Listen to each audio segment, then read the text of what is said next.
Everyone, thank you so much for tuning in on another episode. I have Jimmie Jays with us today. Welcome on. Thank you very much. Excited to be here.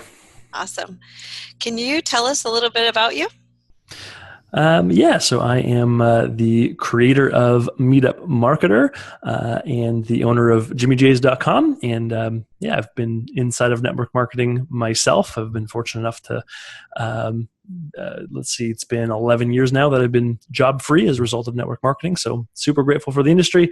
I'm really passionate about teaching network marketers who hate chasing friends and family how to get leverage and get authority inside of their recruiting. Awesome. I love the aspect that you like to teach how to not chase down friends and family, because eventually, you get uninvited to things like birthday parties, funerals, everything, really, because people are like, oh, they're going to prospect me. Yeah, totally. And even just the mentality, as you're enrolling new people into your business, when they think that they have a limited size list, when they feel like they've got 50 names on their list, and once they've gone through that list, they're going to either be successful or not successful. It puts a lot of pressure on them, and it puts them into a scarcity mindset, right? And they're afraid to get no's because every no that they get is one closer to them being out of business in their mind. And so by avoiding no's, they also avoid getting yeses. So if you can help your downline get to a point where they're consistently meeting new people, now it totally changes where they have this abundance mentality and their goal is just to sort through people rather than trying to save them and hope that they don't say no. I agree completely. I was one of those people that learned marketing prior to network marketing.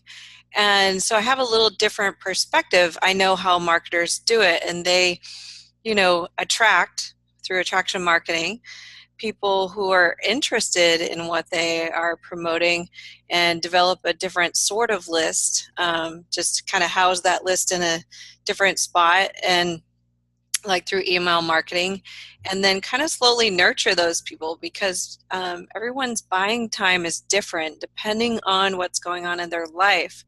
So it's interesting that we have you on today and you teach kind of that offline type of stuff. How do you kind of partner that in with doing a lot of meetup.coms? That's kind of what drew me to you, is just finding out how you use that platform Sure. as an So offline to online strategy.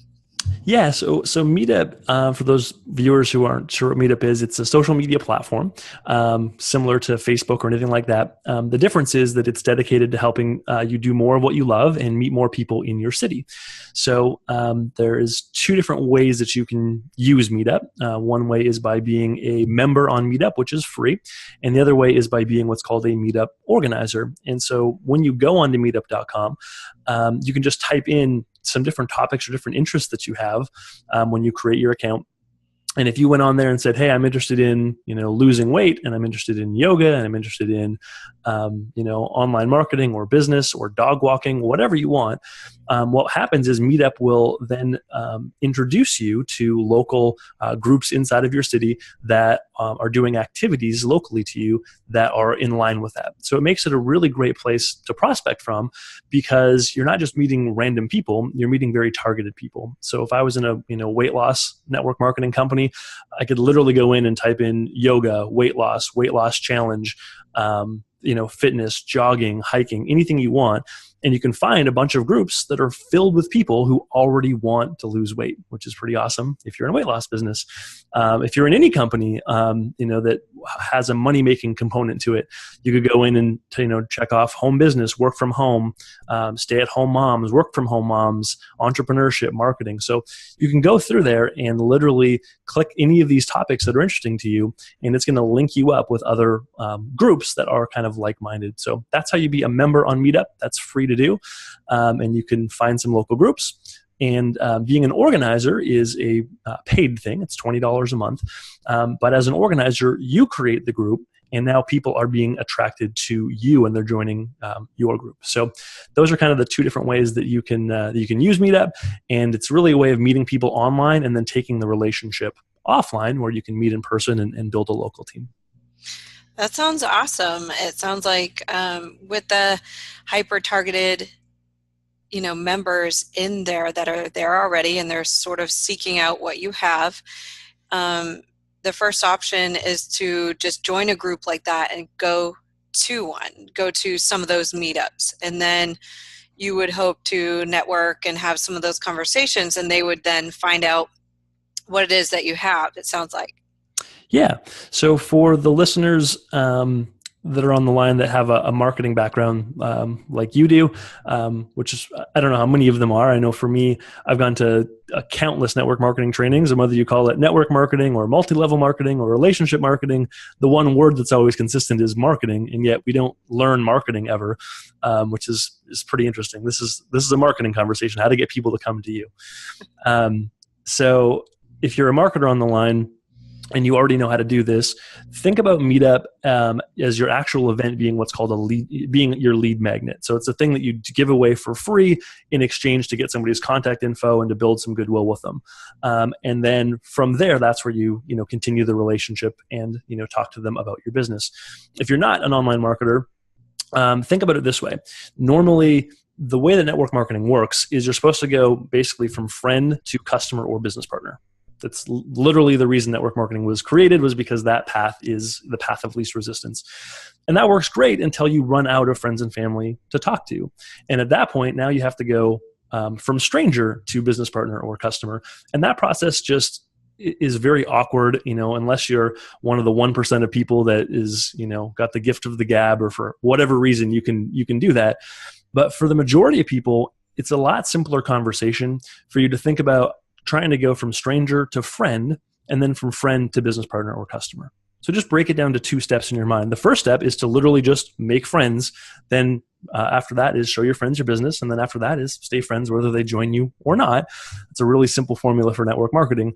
Meetup is just you going from stranger to friend.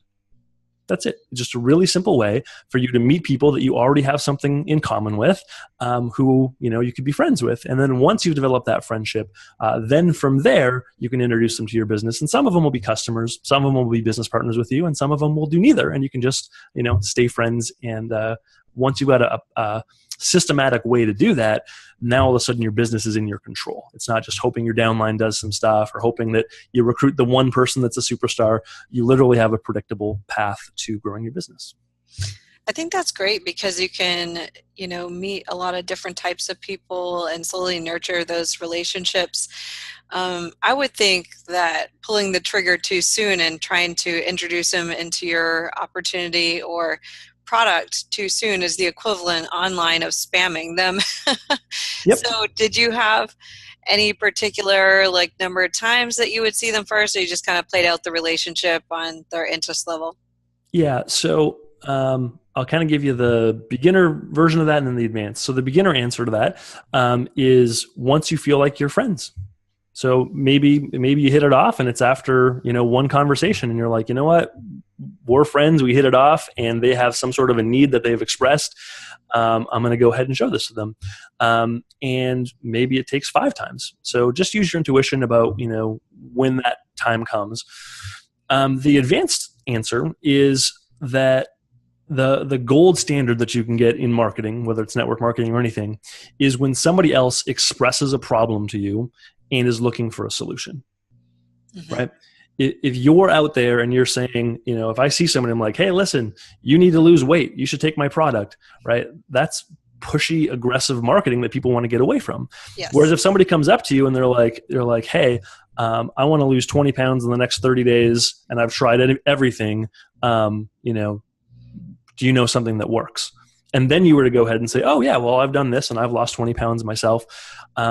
See, now it's not you chasing them anymore. So the gold standard is you get somebody to express a problem or express a need, and if you can, have them look to you as the authority. So I mentioned there's two different ways to use Meetup. The second way is by being an organizer. And the great thing about being an organizer is it positions you as an authority. You're the leader. You're the person in the front of the room. And so what I do at my events is I'll do an event where I'm just doing a lot of training or teaching or whatever the case may be. I'm not there to pitch my business. I'm there to, serve any way that I can. And so let's just use the fitness analogy. If you had a fitness company, the event is not, go on to Meetup and say, this event is called Herbalife, come check out my shakes. Or this event is called, Isogenics, come learn about cleansing. That's not what I'm talking about. Don't lead with what you want, lead with what they want. So if what they want is weight loss, then you have a weight loss group and you can do anything that you want that's related to weight loss. So if you want to, if you're a mom and you want to go and do a stroller run and invite some moms to come with you, then cool, you can do that. And what I do is I have it's kind of like a registration form. So when people show up at the event, they give me their name, their phone number, their email address, all of that. And then at the end of the event, I have them fill in some extra information that is kind of related to the event. So, what did you enjoy about, the event, or how would you rate it? What are some future activities you might want to try? And then I have some questions in there that are specifically designed so that the end user gives me a problem. Right? So I'll say something like, is your goal to lose weight or to build muscle? How much weight would you like to lose? When would you like to lose it by? On a scale of 1 to 10, how would you rate your nutrition? On a scale of 1 to 10, how would you rate your fitness? So I'm putting some questions in there for them to express a problem. And I don't do any selling, any recruiting at the event. And then I would call them back the next day and say, hey, thanks for coming. And the first thing you're going to notice is people will treat you completely differently if you've added value to them first. If you spend the time, and imagine somebody loses 5 or 10 pounds just by coming to do some strolls with you or running some stairs or whatever before you ever make a pitch, right? They're going to be totally different towards you. So you call them back and they say, thanks for having me out. I had a great time. You say, no problem. I just called to ask you some questions about your form. Do you have a minute? And they say, yes. And you say, well, great. On your form here, it says that you wanted to lose 20 pounds in the next 30 days. Is that true? And they say, yeah. And you say, okay, cool. What have you tried that's worked before? What have you tried that hasn't worked before? Just ask them a couple of questions. And then you say something like, I don't know if you know this, but I've lost 20 pounds myself. Would you like my help? Or I don't know if you know this, but I've helped my friend Sally lose 20 pounds. Would you like my help? Now, as soon as they say yes to that, you now have literally overt permission to do whatever the heck you want. They say yes, you say, cool. Here's what I need you to do. I'm going to send you a link. Watch this video. I'll call you back in 4 minutes. Here's what I need you to do. I'm having an event on Tuesday. Why don't you come as my guest? Here's what I need you to do. I'm going to send you a sample. I want you to, whatever that process normally is for you, you can go ahead and do it now with zero resistance because they've already asked you for the information. I think that's great because it takes it and positions you in a way that you're no longer selling. You've asked them if you can be the one to help them. Yeah. Yeah, think about it like in one way you're on opposite sides of like a negotiation table and you're trying to sell them. And what you want to do is you want to flip around to the other side of the table with them. And one side of the table is like the thing that they're trying to accomplish. And you're going to flip around and help them and say, hey, listen, you want to lose weight? Maybe I can help you. Or you want to make more money? Maybe I can help you. You want to travel more? Maybe I can help you. You want more green, energy in your life? Like whatever your business is about, it's just helping them solve that problem. Mm-hmm. And it sounds like, just from what I've understood on your business page, that you were in something similar to that, like a weight loss network marketing company. Is that exactly the model that you followed when you were building? Yeah, so specifically what I did is that what I would recommend to people is that they do the thing that they love. So for me, even though, I was in a weight loss company, so it makes sense to do weight loss events. The events that I actually did was a board game called Cash Flow. So for any of your viewers who've read the book Rich Dad Poor Dad, Robert Kiyosaki created a board game that is all about how to create passive income. And so that's what I love. And so my group was or is about that. It's a cash flow club. And so people read Rich Dad Poor Dad, they want to create passive income, and then they find my group online through either Meetup, or they can actually find me on Google because Meetup has great SEO, so you can kind of tap into some free SEO by being a Meetup organizer. And they go online and they type in cash flow and then their city name, and the first thing that pops up is me. And they come and they play this board game, and the board game teaches about how to make money through essentially business, the stock market, or real estate are kind of the three. And so we just play this board game. I teach people how to play it. And at the end of it, they circle yes and no on my form. And usually they either want to learn more about the stock market, learn more about real estate, or learn more about creating their own business. And so if they circle yes on business, then I call them back and talk to them about how they could start a business with me. If they circle yes to real estate, I actually send them to somebody else that can help them. And same thing with the stock market. So everybody that comes to the event, my goal is just to teach them and then send them down whatever path they want to go down, rather than trying to, close them on something. And this is kind of more advanced, but I've set up a joint venture with those other two people. So if somebody comes to my event and they want to learn about real estate, I'll send them off to somebody else. And if they end up doing real estate or buying the course or whatever, then I get a commission anyways. So literally whichever direction somebody goes, I still get a commission, and I don't have to close people. I can just help them go whatever path that they want to go down. And because you can get enough leverage with Meetup, you can get in front of enough people that you don't need them all to do what you want them to do. You can just push them whichever way they want to go. I think that's a great option, because you're now positioning yourself as somebody who is an expert referrer for the person of what they want to do. So they originally had a thought like, oh, I'm only interested in real estate.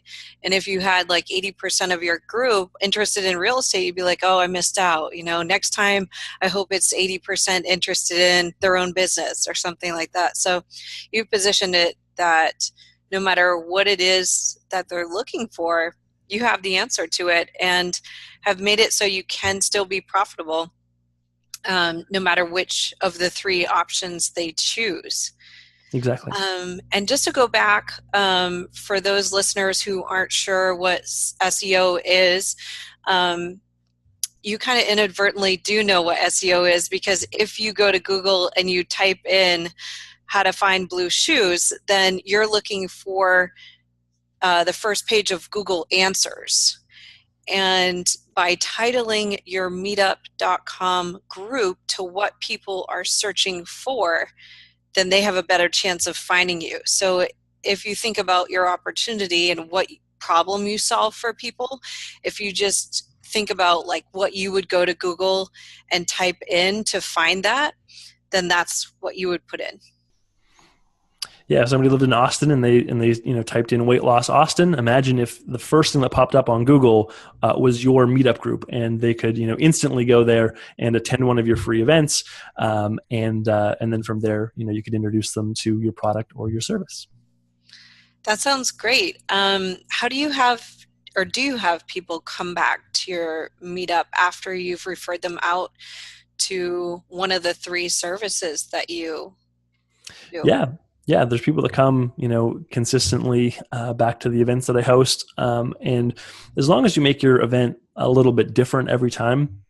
So there was one gentleman that I was coaching who worked for the John Maxwell team. And so his event was called, John Maxwell Book Study. And it was, this week, John Maxwell Book Study. Next week, John Maxwell Book Study. Next week, John Maxwell Book Study. And so it's good. However, there isn't a reason for somebody to come to this particular event, and there's not really a reason for them to come back. And so instead of that, I just said, what book are you talking about? And he said, well, right now we're doing 21 Irrefutable Laws of Leadership, which is a fantastic book if you're in network marketing. And so we just said, well, why don't you do this? This week is going to be called The Law of the Lid, which is chapter 1, and it's one of the 21 Irrefutable Laws of Leadership. And then, the next week we're going to be talking about the Law of the Mirror. So now all of a sudden, all of the events are still the same thing. They're all, a John Maxwell book. But if you miss this week, then you're never going to know what the Law of the Lid is, right? Or if you don't come next week, you're not going to ever know what the Law of the Mirror is. And so just by having something a little bit different each time, you'll get people to come back on an ongoing basis. And the people that come multiple times to your events, in my experiences, have been the ones that have been the best prospects and bought the most stuff. And they're just great. A lot of my best friends actually have met through Meetup and just built a relationship by having them come to multiple Meetup events. Mm-hmm. Nice. How do you teach this with your team as far as duplication? Do you have them do the same thing, or do you also teach them online strategies? What's your primary means of duplication in your own team? Sure. So I think I've always struggled with duplication in that I understand that it's important, and yet in reality, in practice, I've seen it not be super effective. And what I mean by that is, um, sometimes in the name of duplication, we try to make everything fit the same mold, right? And so if I was a successful investor and a script that worked for me was I'd call somebody up and say, hey, Joe, an interesting business opportunity just crossed my desk. That might be a normal conversation for me to have, right? And then all of a sudden, Jim the plumber calls up his friends and says, hey, this interesting business opportunity crossed my desk. And they're like, shut up, Jim, you don't even have a desk. What are you talking about? And so the idea of duplication is amazing and you need to have it, but the idea that everybody's a cookie cutter doesn't work so well. And so there's two types of duplication. One would be like the McDonald's style of duplication, where everything's exactly the same. Every hamburger is exactly the same. Every restaurant set up exactly the same. The other one would be, if you're familiar with Subway restaurant, they also have a duplicatable system where when you go in, the lettuce is always in the same spot, and the tomatoes are always in the same spot, and the pickles are in the same spot, and they have the same 6 sauces. But every end user gets a very customized experience. They get exactly the sub that they want every single time. So if you want to talk about that type of duplication, that's what I think you should have in your network marketing company. Is you should say, here's the outcome we're looking to get to, and you can do that however the heck you want. So what I would tell people is, that system is that you want to go from stranger to friend, and then from friend to business partner or customer, or stay friends. And that's what you should duplicate. And so if for one person, the way that they want to make friends is by, going and joining some moms groups, cool. If you want to, create your own meetup group, do that. If you want to use Facebook and meet people that way, cool. But don't use Facebook where you're just spamming people links. Follow the same process. Make it your goal to make a friend and find a need first. So that's what I would suggest for duplication. As far as when you should start that process, I think I was of the opinion, even just a couple years ago, that until somebody got to a certain rank, that they shouldn't be doing any cold market prospecting, that they should just be talking to their warm market. And anything else is a distraction. And I still agree to that to a point. Your new distributor is going to do everything that they can to avoid making phone calls. So they'll, want to talk to you about the comp plan again, or let's go over the ingredients again, or let's do some more dream building. Like anything they can do to not make a phone call is what they're doing. So it's your job to help them make some calls, and it's their job to try to stall for as long as possible and not make calls. So that's kind of the game that you're playing with somebody. And what I've noticed is that once you help somebody come up with a way to meet new people, whether that's Meetup or anything else, that they act differently about their existing warm market. They don't care so much. The no's aren't as painful when they know that, they just added 100 new people to their Meetup group this month. And so, if 10 people on their list say no, that's okay, because they've got 100 new friends in the pipeline, and it's not going to be, the end of the world for them. So, that would be my suggestion. When it comes to Meetup, I would suggest helping people start a Meetup group right away. If they've got some business experience, then creating a group that is, about your business or about your product, not specifically about your business, but about entrepreneurship, and not specifically about your product, but about the outcome of your product. So if your product is, you have a travel club, then have a group that's all about adventure and travel and doing fun stuff like that. If you have a crypto business, then it could just be education about cryptocurrency, not necessarily, selling your business. So if you're kind of experienced, I would go down that path. But the easiest way to kind of create your group is just you want to attract more people that are like you. So rather than the cookie cutter approach of saying, hey, every single person should have the exact same Meetup group, I would say build a Meetup group with the intention of meeting more people that are like you. So in marketing terms, that would be you are your own avatar. So you want to say that if you're not a marketer, it just means meet people that are like you. So if you're a single parent and the reason that you joined network marketing, the reason you joined your company was because you wanted to make $3,000 a month so that you can stay home with your kids and not have to go to work anymore, then here's what I bet.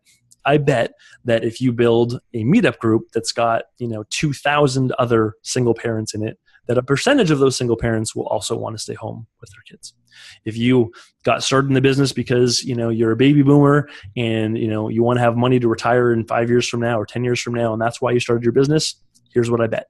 If you have a group of 4,000 other baby boomers and you just do baby boomer activities, that there's going to be a percentage of them that are going to not have enough saved for retirement, who are going to also be looking for an extra source of income. So find people that are like you. If you're into fitness, build a fitness group.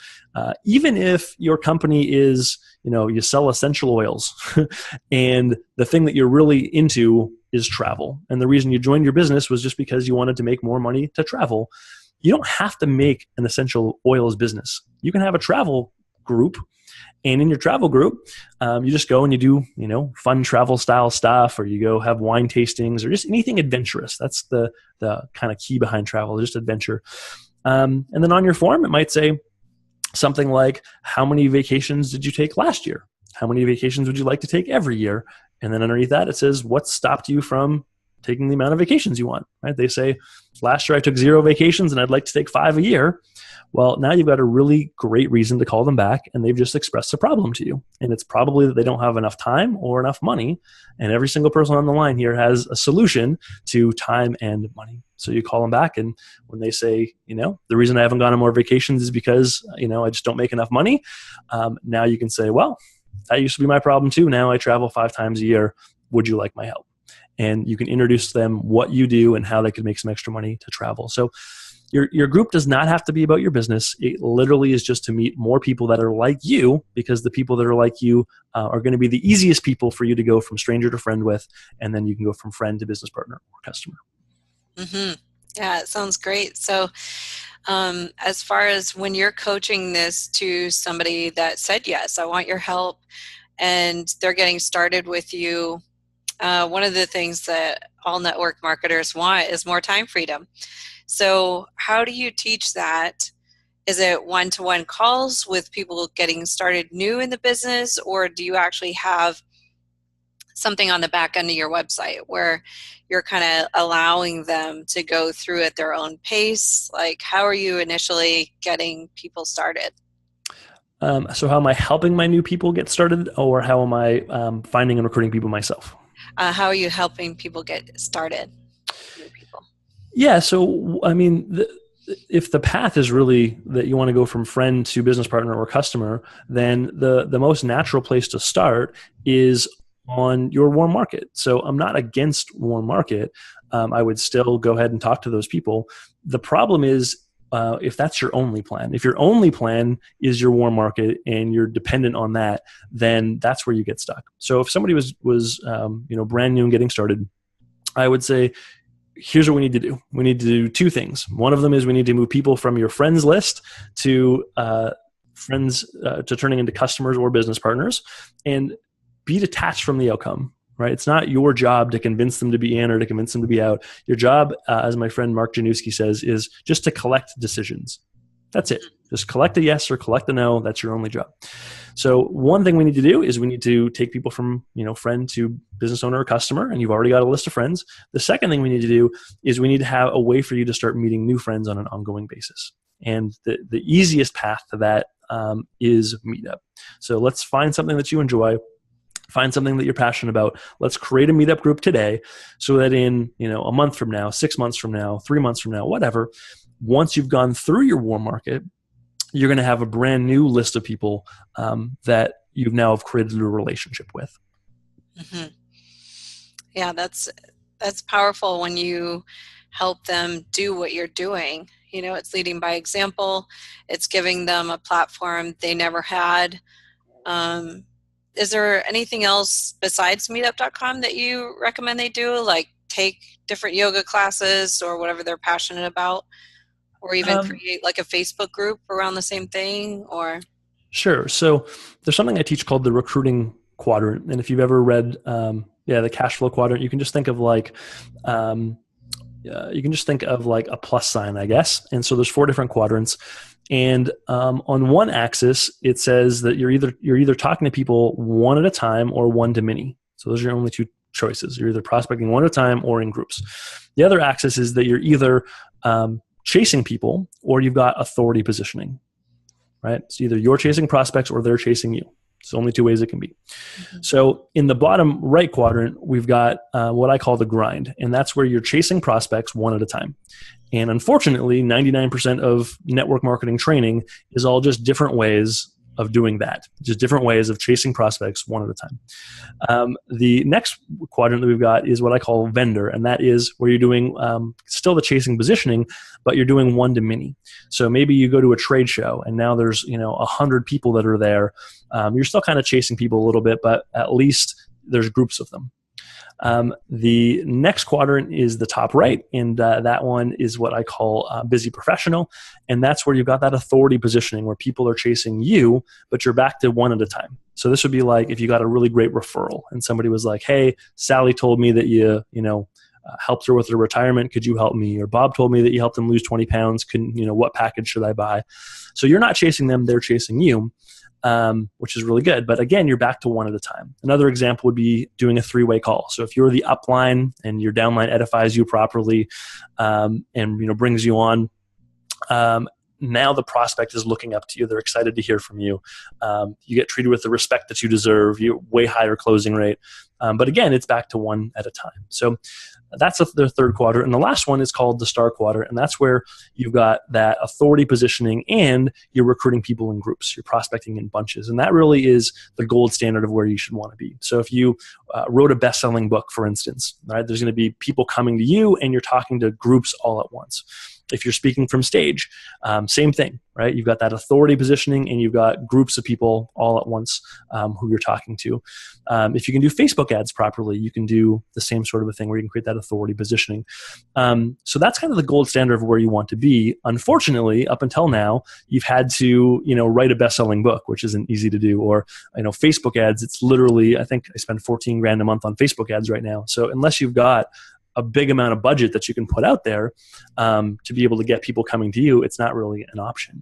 So to me, Meetup is the only one of those options where you can still get that, authority positioning. You can still get people coming to you, and you can do it for, just a couple hours a week and $20 a month ad spend. So there's really nothing that comes close to it in the star quadrant that can really touch Meetup. So if somebody, unless they're have a big ad budget or unless they already know how to do online marketing, Meetup is the fastest path for somebody to get that positioning. I think it sounds like a good plan to do both, is start to learn the online marketing, but also do this Meetup where you're starting to build that know, like, and trust factor, also build authority and everything in person. And people are able to get to know you better. You're filling your sales funnel. It's an in-person sales funnel instead of just having it be online. But it doesn't take a huge ad budget. It just takes the monthly cost for meetup.com, and $20 a month isn't a big expense to make money. Yeah, the bigger part is that you have to put some time in, right? So if you were doing ads or something like that, you're putting in the money and not as much time. Whereas if you're doing Meetup, you're going to have to put some time in. And so usually for me, I do one event a month that takes me about 2 hours. Some people do one a week.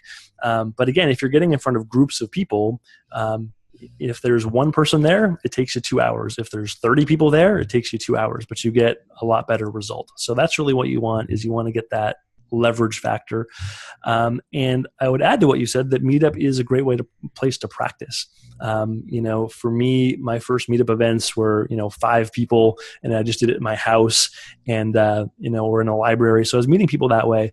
And I literally went from being like afraid of a 5-person audience. My upline said, go say something inspirational at the break of your, event. And that was like 5 people. And I probably rambled for 30 minutes and I was so nervous and everyone just wanted lunch and it was horrible. And I went from that to, a few years later, confidently speaking on stage in front of 17,000 people. And the only reason I could do that was because I had a bunch of reps, with 5 people or 10 people or 20 people, kind of crafting my message and getting, used to being the leader, getting used to that authority positioning. So it's a really great way for you to do that. And if you, aspire to be, a leader and a person of authority, it's just a great place for you to, to go and to practice that. And most people that are on Meetup, they don't own businesses. Most people on Meetup, you can go on Meetup and find groups about how to knit, groups about dog walking, groups about all kinds of, super niche, weird things. And it's kind of got the same feel as like Airbnb or Uber or something like that, where when you meet the person, you don't treat them like a taxi driver. You don't treat them like the hotel staff. You're just instantly kind of friends. You have a weird connection where, you're sharing something. And so Meetup's kind of the same way, where people, they'll always offer, can I bring something to your Meetup event, or can I bring snacks, or can I bring wine, or can I bring whatever? And they're just so appreciative, even if you're not, used to hosting events or anything like that. Just by leading with value first, and just being on that platform, you have just a weird connection with people where you build a relationship faster. And as opposed to maybe Facebook, where some people are on Facebook because maybe they want a business opportunity, and other people are on Facebook because, they want to see pictures of their grandkids. Every single person who's on Meetup is on Meetup because they want to meet new people in their local area, and they want to do more of what they love. So every single person that's on that platform, they're either an extrovert or they're willing to get over it, right? They want to meet new people. And so you're meeting people that already want to meet new friends, which makes it just a lot different conversation and a lot easier. So where do you host your meetups? Do you rent a space? Or if it was somebody just starting, they're listening to this and they're like, okay, in 2 weeks, I'm going to host my first meetup. I'm going to give this a try. Where would they host this? Well, I do, entire trainings on this sort of thing. So if anybody wants, I've got some content like that on my blog, and some free lists of locations. But if you're just getting started out, what I would say is two things. Number one is free locations. Number two is paid locations. And paid locations don't have to cost you money, which I'll explain in a minute. So free locations would be like in the fitness arena, for example. You could just say, hey, we're going to go for a River Valley jog, and we're going to push our strollers around. You don't need a location. The location is the River Valley.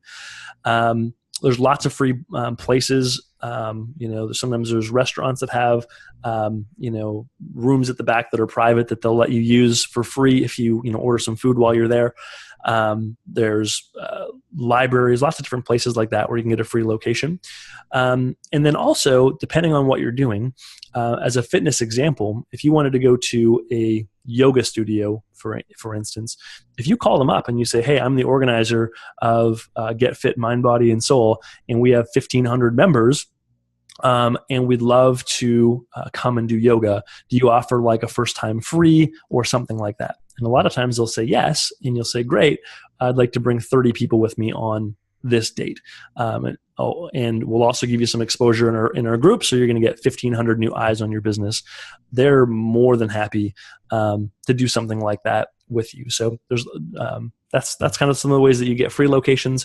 If you ever do pay for a location, then you just pass that cost on to your members. So you just say, hey, this event is $5 per person, and that $5 a person covers all of your costs. And sometimes you can even make profit on the front end of your meetup group, where it costs you $5 a person and you charge 10, and they get $100 worth of value for $10. So they're happy, you're happy, because you made money whether anybody joins you or not, and you literally just got paid to prospect. Awesome. That sounds like a great option. Yeah. And also, some people, it takes them a lot longer to join your business or join you in whatever it is that you're doing. So it gives you a chance to see them again and again if they keep coming. But the point was well noted on, creating a different reason for them to come every time.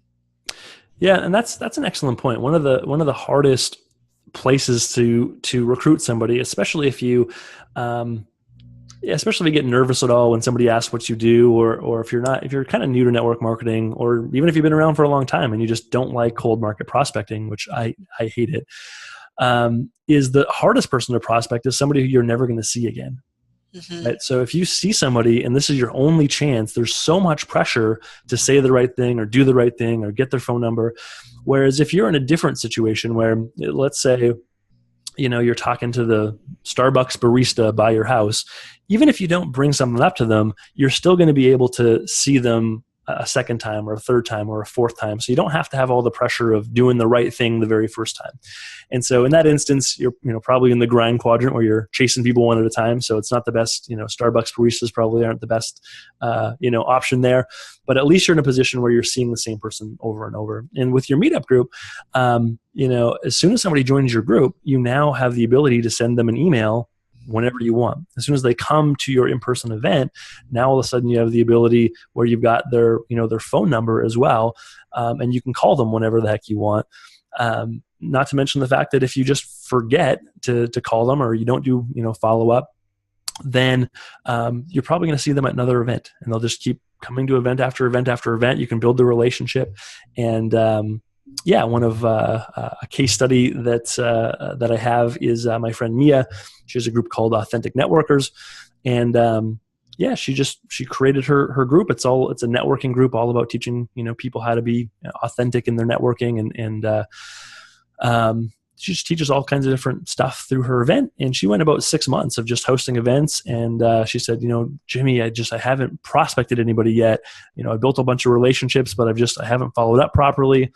And so after 6 months of building her group, she's got hundreds of people that are part of her group now. And she just did a 20 and 30 launch. So anybody who follows Eric Worre knows what that is. And she just recruited 20 people in the last 30 days, and 100% of them came from her Meetup group. So even if you don't recruit people right away, you're still building that list. You're still building those relationships. And whenever you want, you're building a list of people that are excited to take your phone call. That's what you're building. Not a bunch of, names on a list. It's not whoever has the most contacts wins. If that was the case, then, anybody with a 1992 phone book, would have the most contacts. It's about how many people are excited to take your phone call that want to follow you. That's really the game. And so, whether you prospect them or not, you're still growing your authority with them. You're growing your leadership with them, and you're proving to them that you're somebody worth following. And once you've got that part done, then the recruiting part is easy.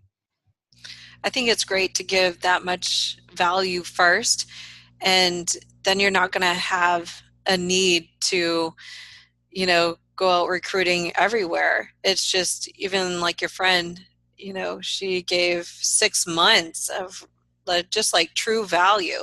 And that's why probably people kept coming back, because they're like, I know this woman's not going to pitch to me. She's just going to teach me. So they're not expecting anything from her, but if she's like, hey, I have something else that would help you, do you want to know about it? Then there's going to be a bunch of people that raise their hands. Yeah, exactly. And I think sometimes we have, messed up expectations in network marketing. And I mean, Eric Worre talks about if you want to make a 6-figure income, go recruit 20 people in 30 days. If you want to make a 7-figure income, go do that a couple times in your career. So, if it took you 6 months of building relationships to get to a point where you could do a launch like that and start making a 6-figure income, I mean, where the heck else are you going to do that? Right? Most people, I went to school for 2 years and I worked 40 hours a week. And I didn't get paid for any of that. And I went in debt. And at the end of it, it was like, well, now you can be a chef and make $12 an hour. I mean, ridiculous. And at the end of that, my friends and family clapped for me and were so excited about it. Whereas, you get into a business, if you were to do the same process and spend 2 years, building your network or learning your craft and honing your skills, and you put in 40 hours a week, and at the end of it, people said, how much money have you made? And you said, well, none. I've put in 40 hours a week and I've got paid nothing. And actually I'm in debt. I still have a student loan from network marketing. They'd tell you how big of a scam it is. So really, if you put that kind of lens on it and you say, it took 6 months, but it was, 2 events a month. It was 4 hours a month for 6 months. So she put in 24 hours of work over the last 6 months. And that didn't happen overnight, but that's not a huge amount of time. And she's been able to sort through literally thousands of people inside of that, 24 hours because there's all these people that are on Meetup that got exposed to her group, and some of them joined the group, some of them didn't.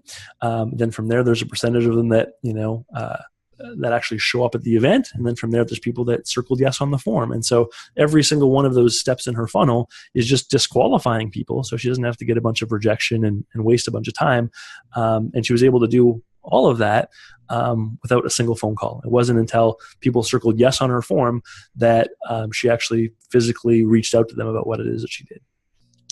Awesome. Well, I think that that sounds like such a beautiful in-person sales funnel. It's one of the best I've heard. So I really appreciate you sharing your knowledge with us today. If the listeners want to follow up with you and learn more about what you do or what you teach, what's the best way for them to contact you? Sure. So, if what you want is to learn about how to use Meetup for your business, I go through an in-depth training how to do that. If you go to meetupfunnel.com, hopefully we can get that posted somewhere around the video here, but it's meetupfunnel.com. And when you go there, you can register for a webinar. And I go through about 90 minutes of content where it's visual. So I give case studies for fitness industry. I talk about how to do anything in the networking space, and really just how to come up with the idea for your group. So you can go ahead and register. Go through that. There's a bunch of free training. And then I also, inside of that webinar, give an option for people that want to continue to work together beyond that. I go through and explain exactly how you would do that as well. So if you want to just go on the webinar and grab some free content and leave it at that, that's fantastic. If you want and after going through the free content, if you want to learn more about how to work together, I will also explain that on the webinar. Awesome. Well, thank you so much for being on today. We really appreciate your time. You're very welcome. Thanks so much for having me. Thank you so much for tuning into this episode. Just wanted to remind you that I have a free ebook for you, Attract Prospects to You. So if you're trying to magnetize the ideal clients and partners that you want, go ahead and click the link below and download it today. Be sure to subscribe to the channel so you get updates every Monday when we post a new episode on Marketing Mondays. Share it with a teammate so it shows good leadership. And also leave me a comment below. Who do you want me to interview next? Or what kind of questions do you want me to answer? Can't wait to interact with you. I'll see you next time.